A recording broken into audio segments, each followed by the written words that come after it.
Good morning students, welcome back to DAV college online classes. बच्चों, last time हम discuss कर रहे थे स्क्वायर वेव जनरेटर। तो मैंने आपको बताया था कि square wave generator basically is a combination of the comparator and integrator की, इन दोनों को मिला के जो है वो हम क्या बनाते हैं, अपना स्क्वायर वेव जनरेटर जो है वो डिज़ाइन करते हैं। ठीक है, तो इसका जो सर्किट डायग्राम था उसको देख लेते हैं। थोड़ा सा हमने कल किया था इसके बारे में सब कुछ, आपको हमने एक इक्वेशंस भी बनाई थी, आज वहीं से हम आगे चलेंगे। तो इसका जो सर्किट डायग्राम है बच्चों वो आपके पास बना पड़ा है, मैं उसको एक बार फिर से बना लेता हूँ ताकि आपको समझाना पड़ेगा जब यहाँ से, तो हम ईजिली उसको समझ सकें। ठीक है, तो यहाँ से अब आपके पास क्या है, इंटीग्रेटर और कॉम्बिनेशन था किसका, आपका कंपेरेटर का। कंपेरेटर के बारे में भी आपको बताया गया था कि कंपेरेटर बेसिकली क्या होता था, कंपेयर करता है जो आपके पास इनपुट्स दो टर्मिनल्स पर होती हैं उसको क्या किया जाता है, उस पर कंपेयर किया जाता है। ठीक है, ये सारी चीज़ें आपको पता ही हैं।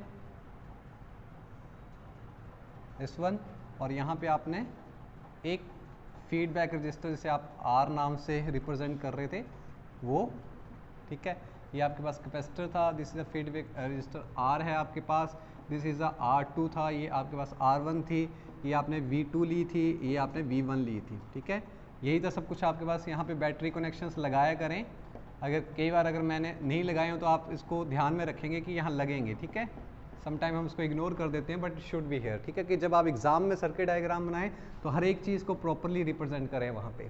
क्लियर। तो बच्चों, हमने सबसे पहले बात क्या बोली थी कि शुरुआत में जब आपका कैपेसिटर जो है वो कहाँ पर, मतलब एट t इक्वल टू 0 पर आपके पास जो वोल्टेज थी across the capacitor that is equal to 0। ठीक है, शुरुआत में ये डिस्चार्ज है, इसके पास कोई वोल्टेज नहीं है, लेकिन उसी कंडीशन पर क्या था कि आउटपुट में कुछ ना कुछ वोल्टेज थी जिसे आउटपुट ऑफसेट वोल्टेज कहा जाता था। ठीक है, यहाँ पे जो वोल्टेज, अब यहाँ से कुछ ना कुछ करंट की वैल्यू आई थी तो हमने इसकी वैल्यू कुछ निकाली थी। वो बच्चों आपके पास वैल्यू कितनी थी, आप लोगों ने इसको कैलकुलेट किया था, V1 इज इक्वल्स टू किसके बराबर था, R1 into R1 plus R2। ये मैंने बताया था कि कैसे आई आपकी वैल्यू, इंटू आपके पास क्या था V0, इसको हमने बीटा कंसिडर किया था, ये V0 के बराबर, और V2 की वैल्यू उस कंडीशन पर कितनी थी, 0 थी। ठीक है, यहाँ तक हमने बात कर ली थी। ठीक है, तो अब हम क्या बोलेंगे कि इनिशियली जो कैपेसिटर है act as a short circuit, कि यहाँ पे देखो कि इसके अक्रॉस क्या थी, वोल्टेज, इस कैपेसिटर के अक्रॉस जो वोल्टेज थी, जैसे इसको VC बोल देता हूँ एक बार के लिए, वो कितनी थी, 0 है। तो इस कंडीशन में आपका कैपेसिटर जो है वो एक्ट करता है एज अ शॉर्ट सर्किट। तो इसके ये जो capacitor as a short circuit जब एक्ट करेगा तो जो ओपैम है इसका जो गेन होगा, वोल्टेज गेन होगा, वो इनफाइनाइट होगा। नॉर्मल सी बात है कि इनपुट में आपके पास 0 है, आउटपुट में कुछ ना कुछ आपको मिल रहा है, तो आपके पास क्या होता है, गेन की वैल्यू किसके बराबर होती है, आउटपुट डिवाइडेड बाय में इनपुट। इनपुट की वैल्यू बच्चों आपके पास 0 आ रही है तो इसकी वैल्यू कहाँ जाएगी, इन्फिनिटी। तो हम क्या बोल सकते हैं कि लार्ज गेन होगा, उस कंडीशन में आपके पास क्या होगा, लार्ज गेन होगा। तो यहाँ पे बच्चों आप लाइन नोट करेंगे, क्या लिखेंगे इसके बाद, सारी कंडीशंस लिखने के बाद इसको फर्स्ट सेकंड इक्वेशन नाम दिया होगा आपने, this is equation number first, this is equation number second. तो इनिशियली हम क्या बोलेंगे, इनिशियली आपके पास क्या है, capacitor act as a short circuit, initially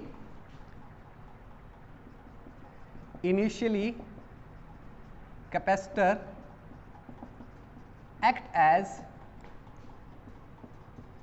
short circuit, किसकी तरह बिहेव करेगा, शॉर्ट सर्किट की तरह बिहेव करेगा। ठीक है, the gain of the opamp is very large. हम क्या बोलेंगे, gain of the opamp is very large. यही चीज आएगी हमारे पास कि वो शॉर्ट सर्किट की तरह बिहेव करेगा और जो उसका गेन होगा बच्चों वो क्या होगा, बहुत लार्ज होगा। हेंस आपके पास क्या होगा, अब देखो इसकी वैल्यू यहाँ पे 0 है, अब ये कंपेरेटर भी इसमें कनेक्टेड है, तो हमको एक चीज हमने कंपेरेटर में सीखी थी कि जो टर्मिनल डोमिनेट करता है आउटपुट उसकी तरफ फ्लक्चुएट करेगी। हमारी आउटपुट जो है इस केस में कहाँ जाती है, पॉजिटिव सैचुरेशन से नेगेटिव सैचुरेशन के बीच में जाएगी, इसी के बीच में फ्लक्चुएट करेगी। अब ये वैल्यू तो 0 है, ये वैल्यू कुछ ना कुछ है यहाँ पर, तो इसका मतलब क्या हुआ कि आपकी जो आउटपुट है वो किसकी तरफ ड्राइव करेगी, drive toward the positive saturation. क्यों, ये टर्मिनल कहाँ, हम ये नहीं बोले कि पॉजिटिव पहुंच जाएगी, पॉजिटिव की तरफ जाएगी, उसकी वैल्यू क्या आएगी, कुछ पॉजिटिव आएगी। ठीक है, तो यहां पे हमने क्या बोला कि initially capacitor act as a short circuit, gain of the opamp is a very large. ठीक है, हेंस V1 ड्राइव द, ठीक है, V1 drive the output toward positive saturation. किसकी तरफ, जो है आपकी जो वोल्टेज को ड्राइव करेगा, वोल्टेज V1 जो है उसको पॉजिटिव सैचुरेशन की तरफ क्या करेगी, ड्राइव करेगी। ठीक है, अब क्या होगा कि इसकी वैल्यू जो है वो कहाँ जा रही है, कुछ पॉजिटिव सैचुरेशन की तरफ जा रही है। ये चीज़ जहाँ पे मैं लिखूंगा उसको आपने लिखना नहीं, समझाने के लिए बता रहा हूँ। अब देखो इसकी वैल्यू अब बच्चों क्या आई, कुछ पॉजिटिव सैचुरेशन आई, ठीक है। अपने को पता ही था, मैंने आपको ये चीज़ बताई थी, जैसे मान लो कि यहाँ पे कितनी है 13 वोल्ट की बैटरी है, तो यहाँ पे कितनी है -13 वोल्ट की बैटरी है, तो पॉजिटिव सैचुरेशन कितनी हुई 13 वोल्ट, नेगेटिव सैचुरेशन कितनी हुई -13 वोल्ट, पीक वैल्यू इसकी कितनी होगी 26। ये चीज़ें हमने लास्ट के जब कंपेरेटर पढ़ा था वो आपको मैंने हर चीज़ समझाई थी। तो इसका मतलब इसकी वैल्यू मैक्सिमम कितनी हो सकती है, 13 वोल्ट हो सकती है। अब देखो यहाँ पर ये जो पॉइंट है बच्चों वो किसके साथ जुड़ा है, इस ब्रांच के साथ जुड़ा है। तो क्या होगा कि कुछ करंट जैसे यहाँ पे डिलीवर हो रहा है, दूसरी तरफ कुछ करंट यहाँ से भी जाएगा, तो क्या करेगा ये जो वोल्टेज है वो एक्चुअल में क्या करेगी, इस कैपेसिटर को अब चार्ज करना शुरू कर देगी। इस कैपेसिटर को क्या करेगी, क्योंकि यहाँ से करंट आएगा, देखो यहाँ से कुछ करंट आया तो यहाँ से देखो इसको दो रास्ते मिले, लेकिन हमें पता है कि इसका जो इनपुट है वो क्या होता है, इनफाइनाइट होता है। तो करंट कहाँ से जाएगा, इसी रास्ते से जाएगा और इस कैपेसिटर को क्या करना शुरू कर देगा, चार्ज करना शुरू कर देगा। इस कैपेसिटर को क्या करना शुरू कर देगा, चार्ज करना शुरू कर देगा। अब इस कैपेसिटर की वैल्यू जीरो से क्या धीरे धीरे धीरे धीरे बढ़ती जाएगी। अब एक ऐसा पॉइंट देखो यहाँ पे नेगेटिव है बच्चों, ठीक है, तो एक ऐसा भी पॉइंट आएगा जब इसकी वैल्यू क्या है हो जाएगी, इस पॉजिटिव से ज्यादा हो जाएगी। इस पॉजिटिव से मतलब यहाँ पे कुछ वैल्यू थी, जैसे मान लो कि यहाँ पे वैल्यू इसकी थी ऑलमोस्ट मान लो 5 वोल्ट थी, ठीक है, तो एक ऐसी सिचुएशन आएगी जब इसकी वैल्यू जो होगी वो 5 वोल्ट से कुछ ज़्यादा हो जाएगी, पॉजिटिव 5 वोल्ट से ज़्यादा हो जाएगी। तो जैसे ही पॉजिटिव 5 वोल्ट से ज़्यादा हो जाएगी, आपका आउटपुट बच्चों जो वो फ्लक्चुएट कहाँ कर जाएगा, उस केस में नेगेटिव सैचुरेशन की तरफ। यही चीज़ कंपेरेटर करता है, कंपेरेटर का काम ही यही है। तो यहाँ पे सिर्फ डिफरेंस क्या आएगा कि यहाँ पे जब ये आउटपुट आई, इस आउटपुट ने इसको चार्ज करना शुरू कर दिया। जैसे ये चार्ज होएगा जितनी इसकी कैपेसिटी होगी, ठीक है, तो जैसे इसकी वैल्यू जो है वो इस वोल्टेज से ज्यादा हो जाएगी, आपका आउटपुट फ्लक्चुएट कर जाएगा किसकी तरफ, नेगेटिव की तरफ। उस कंडीशन में क्या होगा, आपका कैपेसिटर फिर से डिस्चार्ज करना शुरू कर देगा थ्रू द रजिस्टर आर। तो यहाँ पे इसके बाद आप लाइन क्या लिखेंगे, इसके बाद लिखेंगे नाउ द कैपेसिटर, इसके बाद now the capacitor, now the capacitor start charging through, किसके through, through register R toward, किसकी तरफ, टूवर्ड पॉजिटिव सैचुरेशन। कि इसकी मैक्सिमम चार्जिंग कितनी हो सकती है, पॉजिटिव सैचुरेशन हो सकती है, लेकिन वो डिपेंड करेगा कि इसकी कैपेसिटी क्या उतनी है कि नहीं है, ठीक है। तो उसकी किसकी तरफ जो चार्ज करना शुरू करेगा, पॉजिटिव सैचुरेशन की तरफ चार्ज करना शुरू करेगा, ठीक है। तो क्या होगा कि जैसे जैसे इसके अक्रॉस चार्जिंग इसकी बढ़ती जाएगी, इसके अक्रॉस वोल्टेज भी जो है वो इंक्रीज होती जाएगी। एज, इसके बाद आप बोल सकते हैं कि as the charge across the capacitor increase, as the charge across the capacitor increase, ठीक है, जैसे ही इसके अक्रॉस चार्जिंग या चार्ज बढ़ता जाएगा, ठीक है, द वोल्टेज, वोल्टेज कौन सी है बच्चों, V2 इज आल्सो इंक्रीज, वो भी क्या करेगी, बढ़ेगी। अब यही तो वोल्टेज इसी पॉइंट के साथ कनेक्टेड है। यहाँ पे देखो कि ये तो जीरो पर रहेगा, इसमें जो वोल्टेज डिफरेंस आएगा, मान लो कि इसमें वोल्टेज डिफरेंस कितना आ गया, 6 वोल्ट का आ गया, तो इसकी मतलब इस पर जो वोल्टेज होगी वो कितनी होगी, 6 वोल्ट की हो जाएगी, ठीक है। तो यहाँ पे भी इसकी वोल्टेज जो है वो क्या करेगी, इंक्रीज करेगी। अब जैसे जैसे ये इंक्रीज करेगी, जैसे ही वो क्या करेगी, इस V2 से ज्यादा हो जाए, इस V1 से ज्यादा हो जाएगी, आपकी आउटपुट फ्लक्चुएट कर जाएगी किसकी तरफ, नेगेटिव सैचुरेशन की तरफ, क्योंकि ये पार्ट डोमिनेट करेगा। मैंने आपको बोला कि जो वोल्टेज डोमिनेट करेगी उसका साइन देखना आपने वहां पे, तो उसकी तरफ वो क्या कर जाएगी, स्विच आउट कर जाएगी, ठीक है। As soon as the voltage V2, as soon as, ये नोट डाउन कर लिया आप लोगों ने, मिटा रहा हूं उसको अब, चलिए, as soon as voltage V2 slightly increase the V1, as soon as voltage V2 is slightly increase the voltage V1, कि जैसे ही आपकी वोल्टेज, मतलब V2 कौन सी वोल्टेज एक्चुअल में कैपेसिटर के अक्रॉस की वोल्टेज की बात करेगी, जैसे इसकी चार्जिंग बढ़ती जाएगी वैसे वैसे इसके अक्रॉस वोल्टेज भी बढ़ती जाएगी, ठीक है। तो जैसे ही ये इंक्रीज करेगी V1 के, ठीक है, as soon as the voltage V2 is slightly increase the voltage V1, the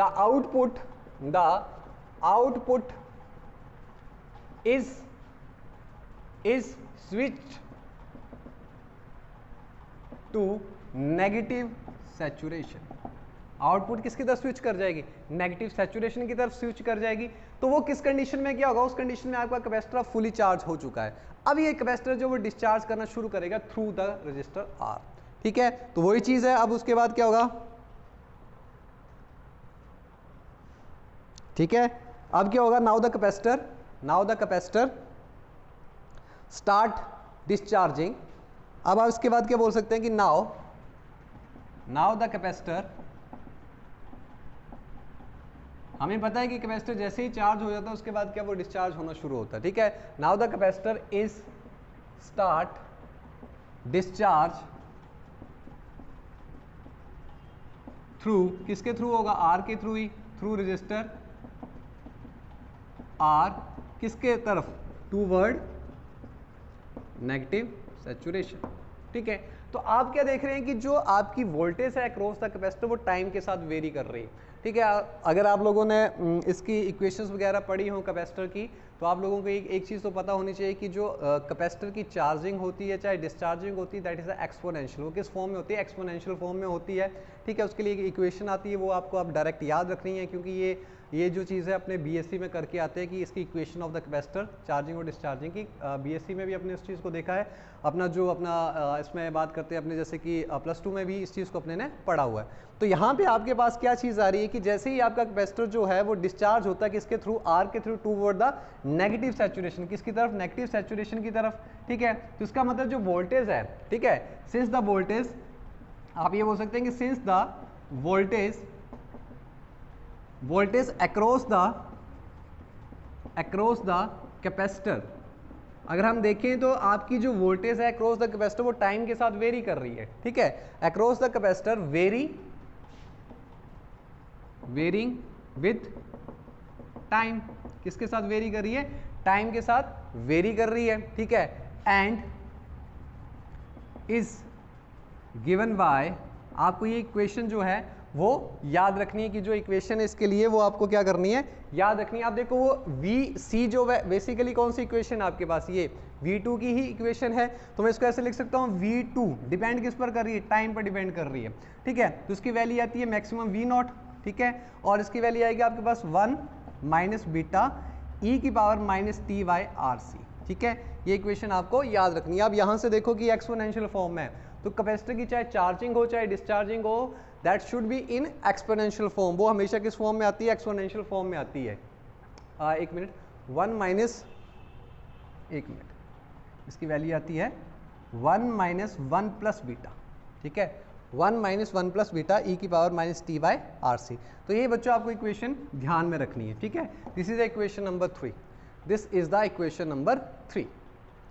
clear होगी बात। तो क्या होगा, शुरुआत में क्या था कि हमने इसको डिस्चार्ज माना था, तो इसके अक्रॉस वोल्टेज कितनी थी, 0 थी, लेकिन उस कंडीशन में यहाँ पे कुछ ना कुछ वोल्टेज थी। अब उसी वोल्टेज ने क्या किया, इसको चार्ज करना शुरू किया। जैसे इसकी चार्जिंग जो इस V1 से ज़्यादा हो जाती है तो आपकी आउटपुट जो फ्लक्चुएट कर जाती है टूवर्ड द नेगेटिव टर्मिनल या टूवर्ड द नेगेटिव सैचुरेशन, और उसके बाद ये डिस्चार्ज करना शुरू कर देगा। इस तरह से ही प्रोसेस आपका चलता रहता है, ठीक है। अब बच्चों जो हमने सेकंड ग्राफ बनाया था, जो हमने सेकंड जो फिगर बनाई थी, ग्राफ बनाया था, उस चीज़ को देखो। अब उस चीज़ को हम देखते हैं, उस चीज़ को समझना है कि कैसे इसकी वैल्यू, उस ग्राफ को हमने कैसे बनाया था, ठीक है। अब यहाँ से देखो कि आपके पास क्या है, इसको मिटा देता हूँ, उस ग्राफ पर बात करते हैं जो ग्राफ हमने आप लोगों के पास बना होगा पहले से, ठीक है, उसको देखते हैं। देखो हमारे पास क्या था, कुछ इस तरह से थी,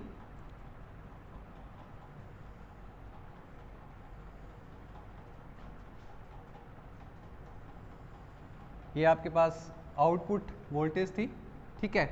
और उसके बाद हमने क्या किया था,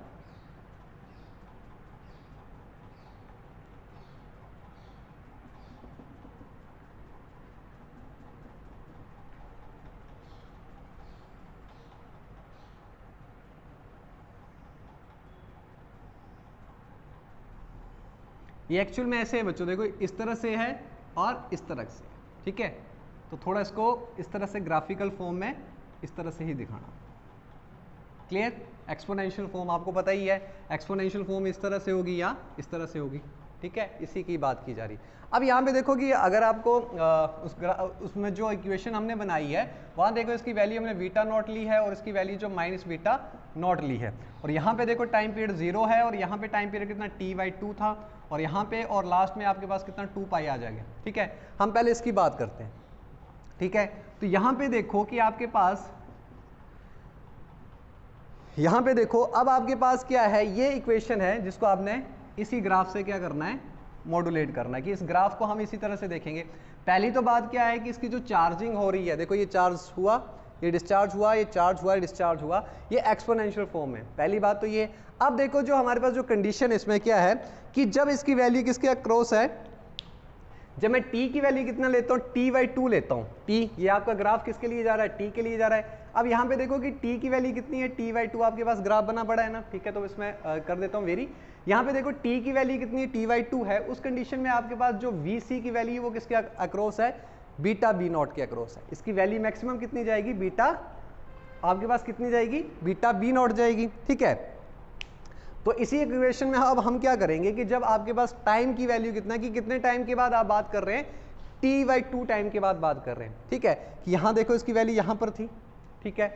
यहाँ पे देखो, यहाँ से देखा अगर जाए तो यहाँ से, अब इसमें देखना डिफरेंस का मत आप लोग ध्यान रखना, ये बीटा और ये बीटा बराबर ही रहेंगे, थोड़ा सा इसको चाहे और नीचे ले लेता हूँ, ठीक है, कहीं आप लोग,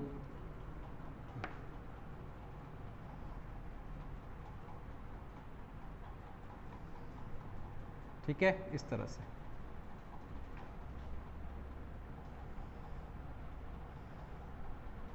लाइक दिस, ठीक है।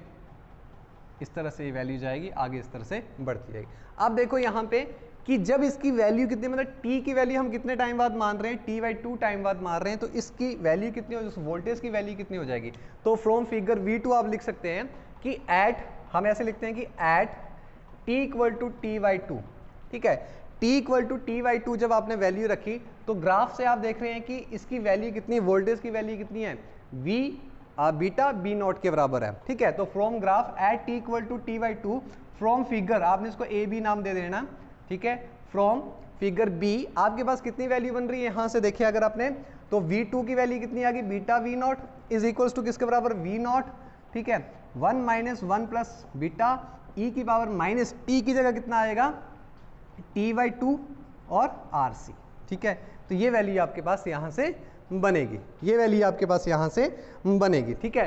तो बीटा नॉट से बच्चों आपका क्या होगा, बीटा नॉट जो है वो कैंसिल आउट हो जाएगा, बीटा नॉट से आपका बीटा नॉट जो है कैंसिल आउट हो जाएगा। अब इसको सॉल्व कर लेते हैं, इस इक्वेशन को सॉल्व कर लेते हैं। देखो इसका ग्राफ इस तरह से ही क्यों बना, क्योंकि ये चार्जिंग और डिस्चार्जिंग हो रही है कैपेसिटर की, और चार्जिंग डिस्चार्जिंग हमेशा एक्सपोनेंशियल फॉर्म में होती है, ये चीज़ दिखा रही है, ठीक है। तो जब आपका टाइम t/2 है तो उस कंडीशन में इसकी वैल्यू कितनी आ रही है, बीटा v नॉट के बराबर आ रही है, ठीक है। यहां से इसको सॉल्व करते हैं। अब हमारे पास, इसको मिटा देता हूं, चलिए अब इसको सॉल्व कर लेते हैं। हमारे पास क्या बनेगा, बीटा इज इक्वल्स टू किसके बराबर बन गया आपके पास, बीटा इज इक्वल्स टू किसके बराबर, 1 - 1 प्लस बीटा, ठीक है, e की पावर माइनस t/2 rc, ध्यान से, ठीक है। अब इसको इधर लेके जाते हैं, इसको इधर लेके जाते हैं, की बात है। तो आपके पास कितना बन जाएगा, 1 प्लस बीटा, e की पावर कितनी आ गई, minus t/2 rc, 1 minus beta, और यहाँ से हम क्या लिख सकते हैं, e की power minus t/2 rc is equals to किसके बराबर, 1 बीटा 1 प्लस बीटा। अब देखो नेगेटिव साइन इसको पॉजिटिव करना हो तो हम क्या लिख सकते हैं, इसको t/2 rc, इसको हम उल्टा कर देंगे, 1 प्लस बीटा और 1 माइनस बीटा, ठीक है। तो यहाँ से अब आप क्या करेंगे, दोनों तरफ log लेंगे तो आपका ये एक्सपोनेंशियल टर्म खत्म हो जाएगी। On taking a log on both side आपके पास t/2 rc is equals to किसका होगा, log आपके पास 1 प्लस बीटा और 1 माइनस बीटा के बराबर होगा। यहाँ से t की वैल्यू निकाल लो, यहाँ से हम क्या करते हैं, t की वैल्यू निकाल लेते हैं, ठीक है। t की वैल्यू निकाल लें, मिटा दो उसको, t की वैल्यू निकाल लें। तो t की वैल्यू जब हम निकालेंगे यहाँ से तो आपके पास क्या बनेगा, यहाँ ही लिख देता हूँ, t is equals to 2RC log 1 plus beta 1 minus beta, यही आएगा आपके पास। ठीक है, अब बीटा की वैल्यू आपने कितनी कंसीडर की थी, R1 divided by R1 plus R2, वो वैल्यू यहाँ रख सकते हैं अपने। ठीक है, तो t की वैल्यू आपके पास किसके बराबर बन जाएगी, 2RC log, यहाँ पे रख रहा हूँ मैं बीटा की वैल्यू 1 प्लस कितना था, R1 divided by R1 plus R2 divide में 1 minus R1 divided by R1 plus R2। ठीक है, इसे सोल्व कर ही सकते हैं आप लोग, एलसीएम लेंगे कैंसिल आउट हो जाएगा, एलसीएम लेंगे कैंसिल आउट हो जाएगा, तो आपके पास क्या बच जाएगी चीज़, 2RC। ठीक है, एलसीएम तो ले ही सकते हैं, सिंपल सा है कैलकुलेशन। ठीक है, मिटा दूं अब इसको। चलिए, अब आपके पास क्या रह गया, क्या आ जाएगा, t इज इक्वल्स टू किसके बराबर आ जाएगा आपके पास, 2RC। ठीक है, यहाँ से देखो आपके पास कितना आ गया, log, एलसीएम लिया इसका। ठीक है, तो R1 प्लस सॉरी ये R1 2 है, ये कैंसिल आउट हो जाएगा, तो यहाँ पे कितना आ जाएगा आपके पास 1, ये आ जाएगा बच्चों आपके पास 2R1 प्लस R2 डिवाइड में अगर देखें तो R1 से आपका R1 कैंसिल आउट हो जाएगा, डिवाइड में रहेगा सिर्फ R2। ठीक है, तो ये वैल्यू आपके पास किसकी आई, टाइम पीरियड की आई। हमें क्या निकालना, फ्रीक्वेंसी निकालनी, तो हमें पता है time period is a reciprocal of the frequency, तो हम उसको क्या कर देंगे, रेसिप्रोकल कर दें, तो हमारे पास क्या बन जाता है, f not frequency of the oscillator generator है, हमें निकालनी है, तो हम क्या करेंगे 1/t कर देंगे इसको, तो ये आ जाएगा 1 अपॉन में 2RC log 2R1 plus R2 divided by में कितना होगा, R2। क्लियर होगी बात यहाँ तक। ठीक है, अब यहाँ पे एक कंडीशन मान लेते हैं कि जो आपकी R1 रजिस्टर है वो या R2 रजिस्टर है वो 1/1.6 R1 के इक्वल है। ठीक है, वो वैल्यू हम रखेंगे, यहाँ पे हम क्या बोलेंगे कि इफ़, ये कंडीशन है, रिजल्ट आपका यहीं तक, आगे कोई भी कंडीशन आपको दी जा सकती है। ठीक है, तो यहाँ पे आपके पास क्या है कि आपका R2 जो 1.16 जी, आपके पास क्या 1.16 R1 के बराबर है। आपको रिजल्ट यही याद रखना है, ये कंडीशन वेरी कर सकती है। ठीक है, तो उस कंडीशन में इसकी वैल्यू जो बच्चों 1 हो जाती है, तो f नॉट की वैल्यू जो वो 1/2RC ही रहती है। ठीक है, this is the frequency of the square wave generator, this is the frequency of the square wave generator. ठीक है, स्क्वायर वेव जनरेटर क्लियर हुई, तो ये था आपके पास क्या है, स्क्वायर वेव जनरेटर है। ठीक है, अब देखो यहाँ से हमेशा याद रखो ये RC आपका क्या, टाइम कांस्टेंट, अगर टाइम कांस्टेंट की वैल्यू ज़्यादा होगी तो फ्रीक्वेंसी क्या होगी, कम होगी, RC कांस्टेंट की वैल्यू कम है तो फ्रीक्वेंसी क्या होगी, ज़्यादा होगी। अब ये जो आपके पास स्क्वायर वेव जनरेटर है बच्चों, बेसिकली ये यूज़फुल होता है आपके पास, जो आपकी जो फ्रीक्वेंसी रेंज है, फ्रीक्वेंसी रेंज जो 10 हर्ट्ज से लेकर 10 किलो हर्ट्ज की रेंज में क्या होता है, यूज़फुल होता है। किस फ्रीक्वेंसी रेंज में यूज़फुल है, 10 हर्ट्ज से लेकर 10 किलो हर्ट्ज के बीच में। ठीक है, ठीक है,